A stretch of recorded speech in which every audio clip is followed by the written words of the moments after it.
Très cher auditeur, il paraît que certains d'entre vous pensent que croiser un chat noir est de mauvais augure, ou encore que passer sous une échelle est source de négativité. Et si ces superstitions étaient issues de croyances populaires? Et si tout ce qu'on vous a fait croire jusqu'alors était faux?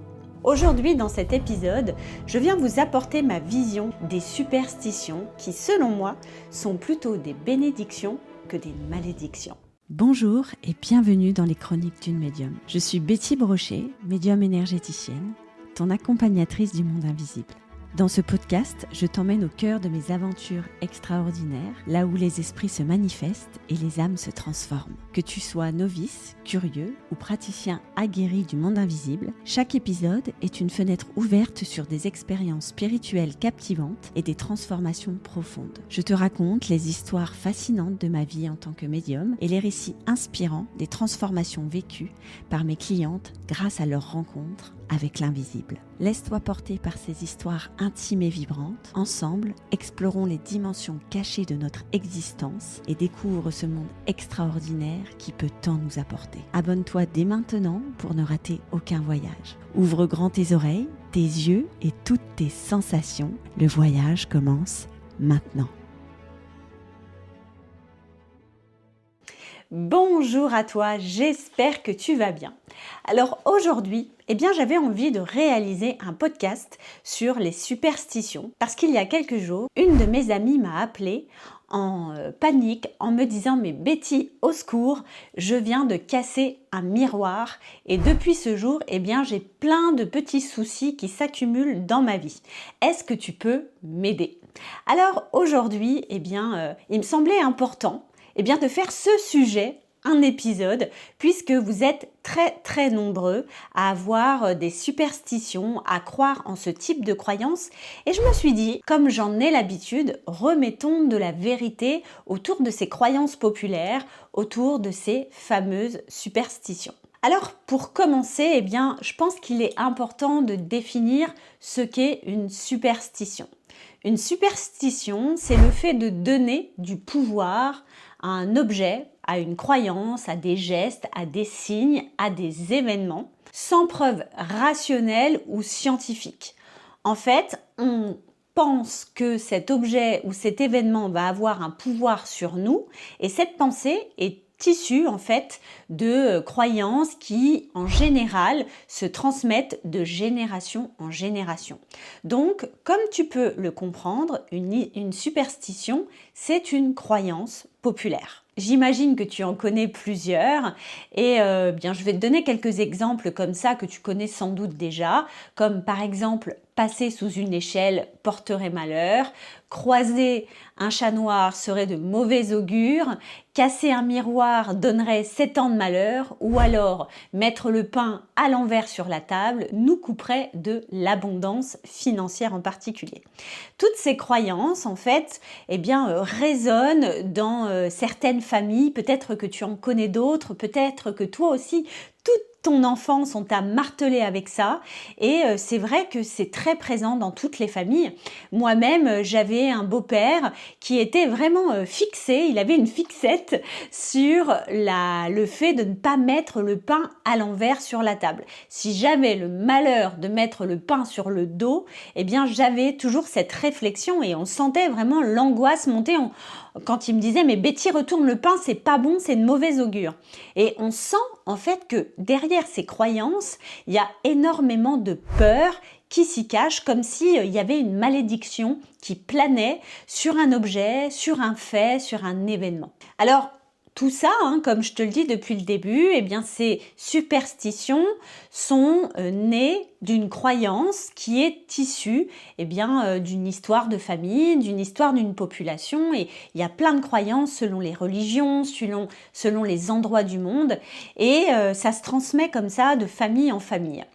Alors, quand on revient aussi sur le mot croyance, on est dans le fait de croire quelque chose. Et très souvent, les croyances sont plutôt issues de notre cerveau. Notre cerveau, va enrober nos peurs par des croyances pour se rassurer. Si, par exemple, tu as peur inconsciemment de mourir. Donc quand je te parle d'inconscience, ça veut dire que tu n'as pas du coup conscience que tu as cette peur de mourir au fond de toi. Donc cette peur de mourir va provoquer de manière inconsciente chez toi une profonde insécurité. Cette insécurité va se traduire par toutes sortes de comportements, et un des comportements peut être manifesté par la superstition. En l'occurrence, comme je crois que passer sous une échelle peut me mettre en danger, et comme inconsciemment, j'ai peur de mourir, je ne vais pas passer sous cette échelle parce que à l'intérieur de moi, je ne me sens pas assez en sécurité. Donc, la question qu'on peut se poser aujourd'hui, c'est de se demander si finalement ces superstitions ne viennent pas justement appuyer sur nos peurs profondes, sur ce qu'on a besoin de résoudre aujourd'hui. Est-ce que la superstition, finalement, vient mettre en lumière quelque chose qui a besoin d'être résolu en toi, quelque chose qui est inconsciemment caché en toi? Alors aujourd'hui, si tu es superstitieux ou superstitieuse, je t'invite à simplement te poser cette question. À quel endroit de ta vie ne te sens-tu pas en sécurité? Ça, c'est une question très importante. Je t'invite simplement à prendre du temps et de la hauteur par rapport à cette question. Te sens-tu en sécurité, oui ou non, dans ton environnement professionnel? Qu'est-ce qui te vient là tout de suite? Ne cherche pas à réfléchir, réponds par instinct. Te sens-tu en sécurité dans ton environnement personnel, dans ton foyer? Oui, non. Te sens-tu en sécurité à l'intérieur de toi? Oui, non.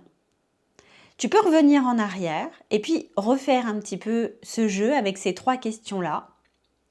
Et puis tu peux mettre peut-être encore étayer, on va dire, ce questionnement. Te sens-tu en sécurité avec les autres? Te sens-tu en sécurité avec tes projets? Avec finalement, dans quel endroit de ta vie ne te sens-tu pas en sécurité profondément? La deuxième question que j'ai envie de te poser, si aujourd'hui tu es superstitieux et que tu es superstitieuse, imagine un instant, juste imagine, autorise-toi à imaginer ça, que tu es justement en pleine sécurité, que tu n'as peur de rien, qu'à l'intérieur de toi c'est calme, c'est serein, que tu ne risques rien. Ressens cet état intérieur, cette sécurité.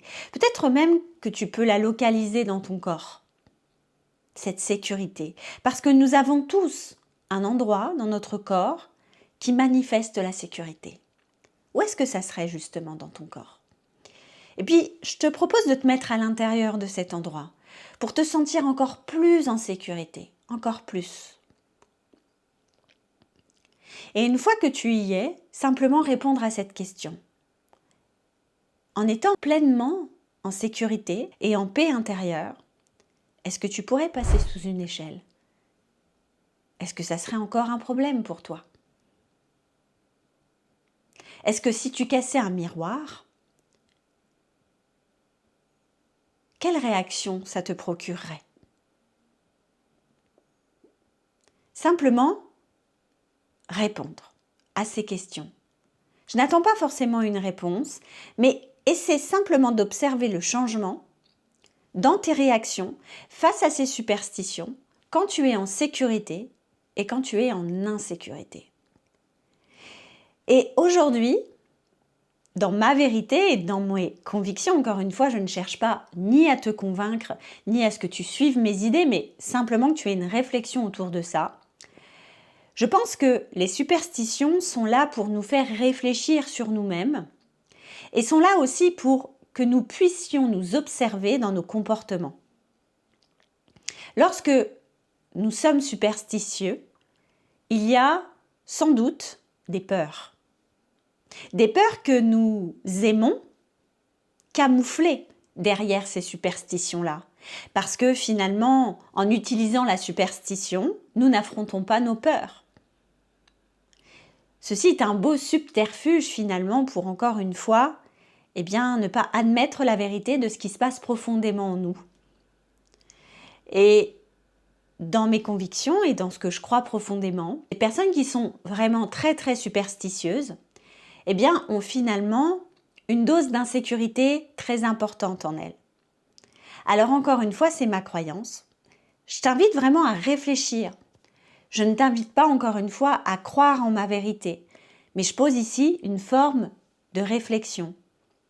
Et puis la deuxième chose que j'avais envie de t'apporter aujourd'hui par rapport à ces superstitions, c'est simplement de te demander si finalement ces superstitions ne sont pas en réalité des bénédictions. Lorsque mon amie m'a appelée il y a quelques jours, je lui ai posé cette réflexion-là. Elle me dit, tu sais Betty, vraiment, j'ai peur. J'ai peur parce que j'ai cassé un miroir. Et depuis ce jour-là, j'ai plein de petites bricoles qui m'arrivent. Et j'ai pourtant suivi des rituels sur Internet de mettre du sel chez les voisins et de faire en sorte de me protéger. Mais rien ne change. J'ai vraiment peur. Est-ce que tu n'as pas un rituel de protection beaucoup plus puissant à me proposer ? Alors, évidemment, je l'ai respectée dans sa peur. J'ai accueilli sa peur. Et je lui ai apporté d'abord la connaissance, puis ensuite la réflexion. C'est toujours comme ça que je procède quand les personnes me demandent en tout cas mon avis ou quand j'accompagne des personnes. La première chose que j'ai envie de te partager et que j'ai partagée aussi avec elle, c'est cette histoire de miroir cassé. Aujourd'hui, dans les croyances, on est persuadé, en tout cas si on est superstitieux, lorsqu'on casse un miroir, ça va nous apporter 7 ans de malheur. Alors pourquoi 7 ? Parce que 7 c'est simplement la durée d'un cycle, on est dans du cyclique, on est sur les 7 chakras, on est sur les 7 jours de la semaine, il y a l'histoire d'un cycle en fait de vie qui va être engrammé par la négativité suite à ce miroir. Donc, on est aussi sur un chiffre qui est assez puissant, qui peut venir encore plus accentuer nos peurs. Et quand on revient finalement à cette histoire du miroir cassé, il y a 2 choses. La première chose, c'est que il est important de s'intéresser à l'origine en fait de cette histoire. Cette origine vient de l'Antiquité. En fait, les Romains pensaient que le miroir était le reflet de l'âme, le reflet de notre âme. Donc lorsqu'on se regardait dans notre miroir, nous étions en capacité de voir notre âme. Et si l'on cassait finalement un miroir, c'est comme si on cassait notre âme.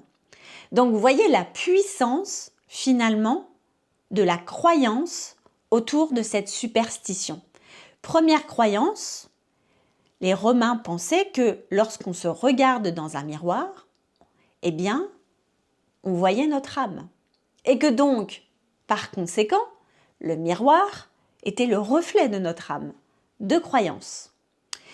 Troisième croyance, si je casse le miroir, alors je casse mon âme. Donc à partir d'une croyance, vient naître une superstition. Donc, cette superstition qui, finalement, continue son chemin depuis l'Antiquité, vient encore aujourd'hui activer des peurs, des insécurités chez certaines personnes qui sont elles-mêmes dans une forme de peur intérieure. La deuxième chose, une fois qu'on a cherché l'origine en fait de cette croyance, on peut aller chercher aussi dans la sorcellerie. La sorcellerie est pour moi vraiment un terreau fertile à toute la connaissance du monde, de l'univers et aussi de la manière dont on peut entretenir notre lien justement avec l'univers.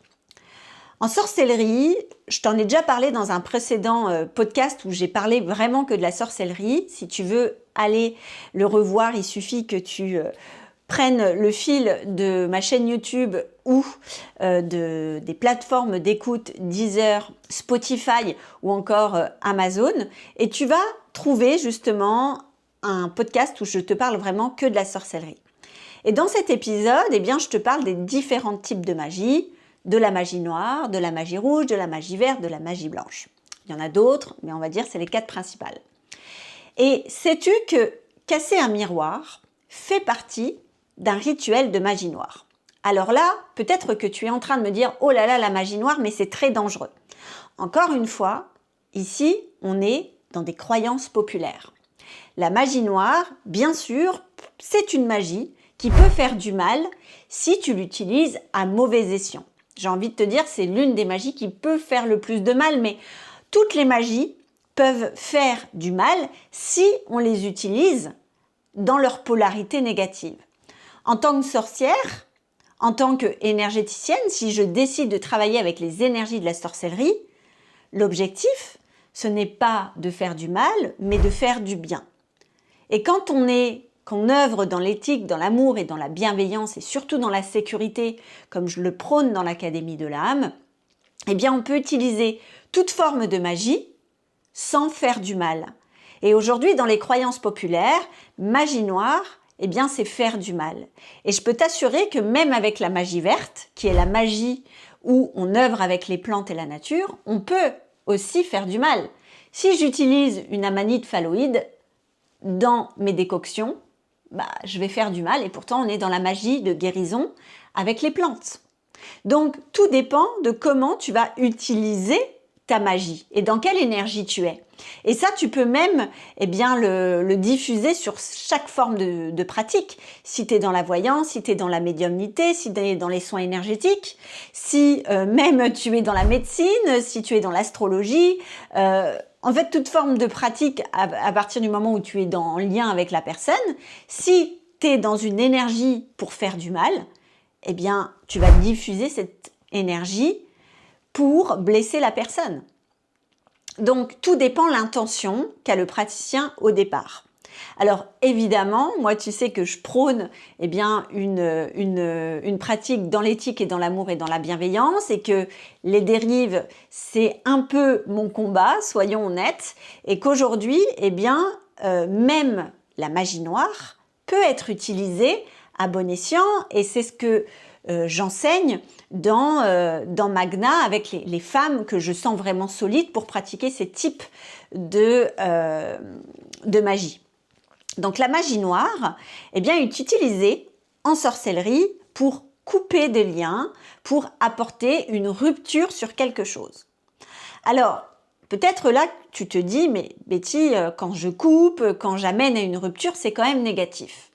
Imagine à un moment donné, ou peut-être que ça t'est déjà arrivé dans la vie, il y a une personne qui arrive dans ta vie et cette personne est complètement toxique. C'est-à-dire qu'elle t'apporte au quotidien de la négativité, tu es complètement sous son emprise et tu ne sais pas comment te retirer de ses griffes. On est dans des situations dans lesquelles tu peux trouver une relation avec un pervers narcissique, une relation avec un gourou où tu rentres dans une secte et là en fait tu es comme pris au piège. À ce moment-là, la magie noire va être hyper utile parce qu'on veut rompre un lien invisible qui s'est réalisé entre la personne et une autre. Et en général, ce lien invisible s'est greffé sans le consentement en fait à la base de la personne. C'est-à-dire qu'il y a eu à un moment une trahison, un mensonge, quelque chose qui n'a pas été fait consciemment par la victime. Donc, on est là avec cette situation et donc il va être important de couper le lien énergétique avec cette personne. Je te donne un exemple concret parmi les personnes en fait que j'ai accompagnées et que j'accompagne encore aujourd'hui. Tu sais que 99,9% de ma clientèle sont des femmes et j'ai beaucoup de personnes qui sont ou qui ont été sous l'emprise de pervers narcissiques. Et dans mes rituels, et quand je fais des lectures d'âme, alors encore une fois, ce n'est jamais moi qui prends la décision. J'ai toujours en fait un accord de la personne, un accord de conscience qui me demande de réaliser en fait cette rupture-là. Et je suis aussi validée par l'univers parce que parfois la personne veut, mais l'univers n'est pas en cohérence avec ce truc-là. Donc moi, je suis vraiment dans une forme de libre arbitre à la fois de la personne mais aussi de l'univers Et quand tout est au vert, eh bien, je reste à leur service. Et donc, une personne me voir et me dit, écoute Betty, j'ai vraiment beaucoup de complications avec le père de mon fils.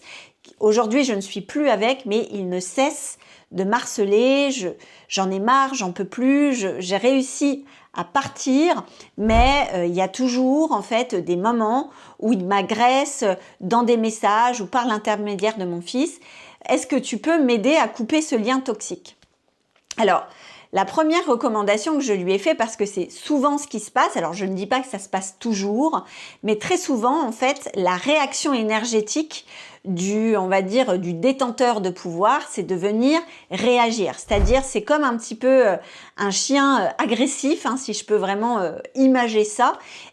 Quand tu viens un petit peu le titiller, la première réaction qu'il a, même si elle est énergétique et inconsciente, c'est de vouloir mordre. Là, c'est la même chose. Donc, je prépare toujours mes clientes à une réaction de la part de cette personne-là qui peut être vraiment décuplée suite à mon travail. Et je les prépare aussi énergétiquement à cette réaction pour justement ne pas réagir, parce que plus en face tu vas réagir, plus lui ça va le nourrir. Lorsqu'il réagit, alors moi j'ignore, je suis dans l'ignorance et je ne prête pas attention à ces agressions verbales par exemple. Et donc je fais ce travail au travers d'une magie noire où je crée un rituel pour couper le lien.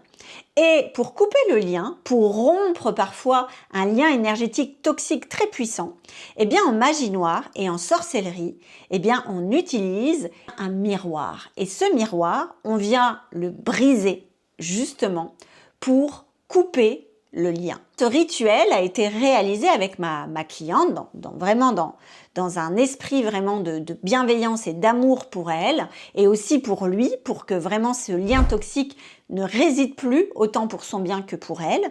Et effectivement, le lendemain, il a eu une réaction, on va dire, décuplée. Elle est restée vraiment impassible et depuis ce jour, elle n'a plus de problème.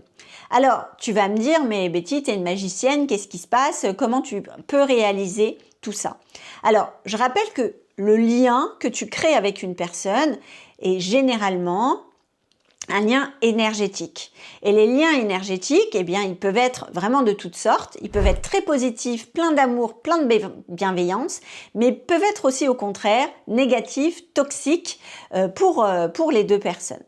Et donc, quand on va aller agir sur cette invisibilité, puisque là, nous sommes dans l'invisible, et c'est en ça aussi qu'être médium, c'est d'être en capacité de voir ces liens et de pouvoir couper ces liens-là, on va aller agir sur ça, et par un rituel précis, qu'on peut trouver dans des pratiques énergétiques simples, mais aussi dans des pratiques type sorcellerie, mais encore une fois, on est juste sur un rituel où on coupe le lien, on va aller effectivement couper le lien. Maintenant, là où ça va se transformer, c'est parce que le lien et la coupure du lien se matérialisent dans la matière. Si ma cliente avait répondu aux menaces de son ex-conjoint, le lien se serait recréé. Si elle avait continué avec le temps à répondre à ces messages, le lien se serait refait. Donc, nous, en tant qu'énergéticienne et médium, on vient apporter notre soutien sur un moment, en général qui est assez court, où la personne a ce temps de prendre conscience que c'est possible. Maintenant, pour activer ça dans la durée du temps, évidemment, et ça je te le dis tout le temps, ça va être à toi de mettre en place des choses très précises pour que ça puisse durer dans le temps. Et en l'occurrence, cette cliente-là, n'a plus jamais répondu à son ex-conjoint et d'ailleurs, de toute façon, elle n'avait plus de lien juridique avec lui. Et depuis ce jour-là, les choses sont concrètement terminées et son fils est géré par une tierce personne pour que les choses se passent correctement. Donc aujourd'hui, en fait, ces rituels de magie noire, comme briser un miroir, sont des rituels, lorsque tu les utilises dans des bonnes énergies, dans la bonne intention, dans la bienveillance, sont des rituels qui sont plutôt des bénédictions plutôt que des malédictions. Et suite en fait à cette explication, mon ami me dit « Mais Betty, mais comment aujourd'hui moi je peux voir ça comme une bénédiction parce que il s'est cassé et depuis j'ai plein de petites bricoles qui m'arrivent. » Et sa question était complètement légitime. Et là, je lui ai simplement posé cette question. Je lui ai dit « Et si finalement, parce que tu sais qu'il n'y a jamais de hasard dans l'univers et que chaque situation est là pour apprendre de toi-même.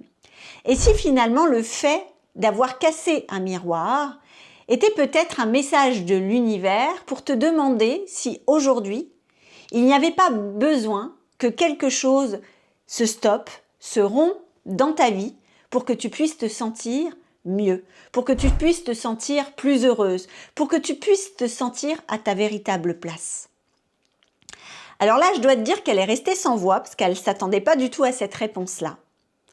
Et encore une fois, c'est beaucoup plus facile de se mettre derrière des croyances, des superstitions pour venir camoufler nos peurs, plutôt que se dire finalement, est-ce que ce n'est pas un signe de l'univers pour me montrer qu'il y a quelque chose qui ne va pas bien dans ma vie.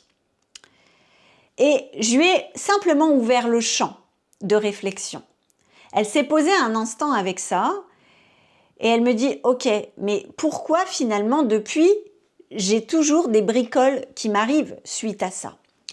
Et ma réponse a été assez simple. Je lui dis « Et si ces bricoles finalement qui t'arrivent n'étaient pas des rappels de l'univers pour simplement te dire « Hey, regarde là, t'es pas au bon endroit. » Ou « Regarde le lien que tu as créé avec cette personne.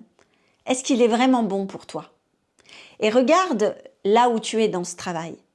Est-ce que tu te sens vraiment à ta place là où tu es vraiment ? » Et simplement ma question a été « Et si simplement c'était des rappels pour te dire que tu n'es peut-être pas au bon endroit dans ta vie en ce moment et qu'il y a peut-être une nécessité de faire le ménage. » Alors, je l'ai laissée dans cette réflexion et elle m'a répondu quelque temps après, elle me dit « Je te remercie infiniment Betty comme à chaque fois pour tes lumières parce que tu m'as permis de prendre de la hauteur et de réfléchir sur ma situation actuelle. Et tu sais qu'à chaque fois, moi je suis très connectée et bien sûr, j'ai eu encore plein de manifestations comme tu les connais dans ma maison, avec la télé qui s'allume et qui s'éteint, avec mon store qui se déplie tout seul. Et je sais qu'à chaque fois que ça arrive, c'est que j'ai besoin de prendre conscience de quelque chose. Mais encore une fois, je faisais l'autruche et la facilité a été pour moi de croire que j'avais le mauvais œil. Mais bien sûr, de par ton questionnement aujourd'hui, je sais pertinemment. Je sais là où je dois couper des liens, je sais ce que je dois rompre et je sais vers où je dois avancer. Et aujourd'hui, la question que j'ai envie de te poser, toi qui es superstitieuse, toi qui crois peut-être en tout ça, alors, encore une fois, il n'y a aucun jugement de ma part et ce n'est pas du tout un problème. Au contraire, continue à croire en ces superstitions parce que derrière, tu vas y voir peut-être à partir d'aujourd'hui des bénédictions. Et simplement, t'inviter à te poser la question par rapport à ces superstitions quand tu as des peurs, quand tu vois un chat noir, quand tu as une peur de passer sous une échelle ou quand tu as la peur de voir le pain se retourner. Quelles sont aujourd'hui les peurs qui se manifestent autour de ça? Si je reprends par exemple cette histoire de pain retourné qui est liée à « oh non, je vais me couper de l'abondance », la question qui est à se poser peut-être aujourd'hui c'est « quel est ton lien avec l'abondance » Est-ce que tu es dans la peur du manque? Est-ce que justement tu laisses assez d'opportunités pour que l'abondance entre dans ta vie? C'est des questions que tu peux te poser si tu as peur justement de voir le pain retourner sur la table. En tout cas, j'espère que cet épisode t'a permis d'avoir une réflexion saine, sincère avec toi-même. Peut-être celui-ci t'a permis de pointer du doigt des peurs, des choses que tu as besoin encore de cheminer, car mon seul objectif au travers de ce podcast, c'est pouvoir tout simplement te permettre d'être encore plus heureuse et alignée à ta véritable essence. Je te souhaite une belle nuit, une belle soirée en fonction du moment où tu écoutes cet épisode et surtout, prends soin de ton âme. À très très bientôt pour une nouvelle chronique.